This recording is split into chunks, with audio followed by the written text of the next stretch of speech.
तो previous videos में हमने तमाम चीज़ें डिस्कस कर ली थी लेयर्स से रिलेटेड।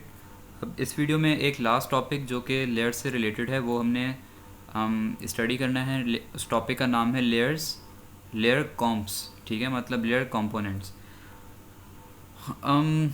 वो हम कब यूज़ कर सकते हैं, जैसे ये लेयर कॉम्प्स का ऑप्शन है, अगर ये बाय डिफ़ॉल्ट यहाँ पर नज़र ना आ रहा हो तो सिंपली विंडो में जाना है। हमने विंडो में जाएंगे और यहाँ पर हम सेलेक्ट कर लेंगे कि हम उस ऑप्शन को ऑन करना चाहते हैं। ये रहा लेयर कॉम्प्स का ऑप्शन, इस पर क्लिक करेंगे तो सिंपली वो यहाँ पर हमारे पास ओपन हो जाएगा। तो अब हमने जितनी भी वर्किंग की हुई हो, तमाम लेयर्स हमारे पास मौजूद हों इनिशियली।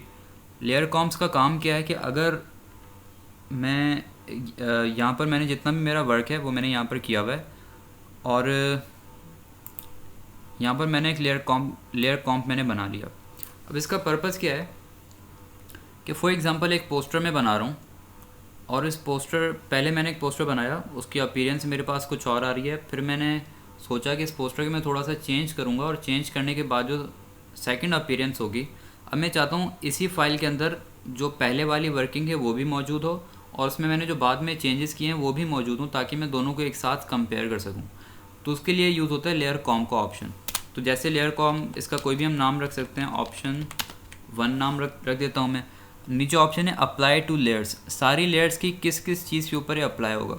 अब अगर हम तमाम चीज़ों को कंपेयर करना चाहते हैं तो उसमें इन तीनों चीज़ों को ही ऑन रखना है हमने। विजिबिलिटी मतलब कौन सी लेयर ऑन है, कौन सी लेयर ऑफ है, पोजीशन उनकी क्या है, उनकी अपीयरेंस मतलब उनका लेयर स्टाइल किस तरह का सेलेक्ट हमने किया हुआ है, ताकि तमाम की तमाम चीज़ें उसमें कवर हो जाएंगी अगर हम तीनों पर चेक कर लेते हैं।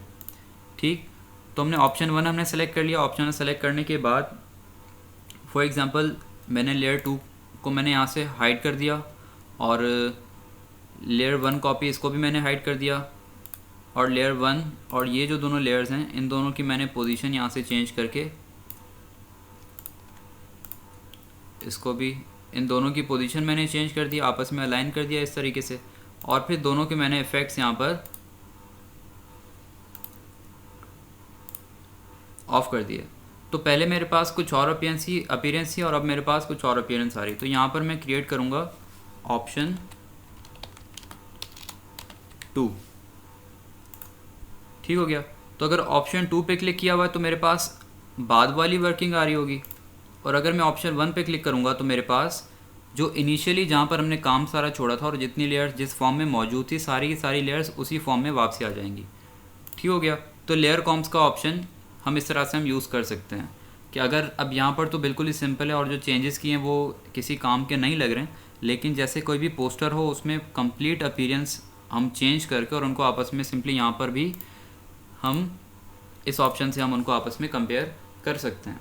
या फिर फॉर एग्जांपल किसी और के लिए आप पोस्टर बना रहे हैं और उनको इसी विंडो में आप दिखाना चाह रहे हैं कि एक ऑप्शन ये है, दूसरा ऑप्शन ये है, आप बताओ कि आपको कौन सा पोस्टर चाहिए जो हम सेव कर सकें।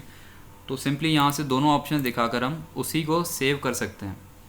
या फिर इस तरह भी होता है कि जैसे हमने प्रिंट आउट निकलवाना है, हमने डिस्कस किया था कि उसको CMYK में कन्वर्ट करना होता है। तो अब ये मेरे पास ये दो ऑप्शंस हैं, तो मैं दोनों को CMYK में कन्वर्ट करके इतनी ज़्यादा वर्किंग तो नहीं करूँगा ना, क्योंकि मैंने प्रिंट आउट सिर्फ एक का ही निकलवाना है। तो मैं इस फीचर से सिंपली क्या कर सकता हूँ, दोनों का कंपैरिजन में RGB में ही मैं दिखा दूँगा। सेव ऑप्शन 1 पे सेलेक्ट किया, यहाँ से मैंने सेव कर लिया, देन ऑप्शन 2 मैंने सेलेक्ट किया, फिर यहाँ से मैंने सेव कर लिया सेम फाइल के अंदर, और मैंने दोनों पिक्चर्स मैंने भेज दी जिसने भी मुझे पोस्टर बनाने को बोला था। वो दोनों पिक्चर देखेगा, पिक्चर अप्रूव करेगा, फिर जिस पिक्चर को अप्रूव किया है सिंपली वापसी लेयर कॉम्प्स में आकर उस ऑप्शन को सेलेक्ट किया, इसको हमने क्लोज़ किया, इस पर हमने CMYK में कन्वर्ट करके सारी वर्किंग करके इसको सेव करके फिर हम आगे फॉरवर्ड कर सकते हैं। Thank you.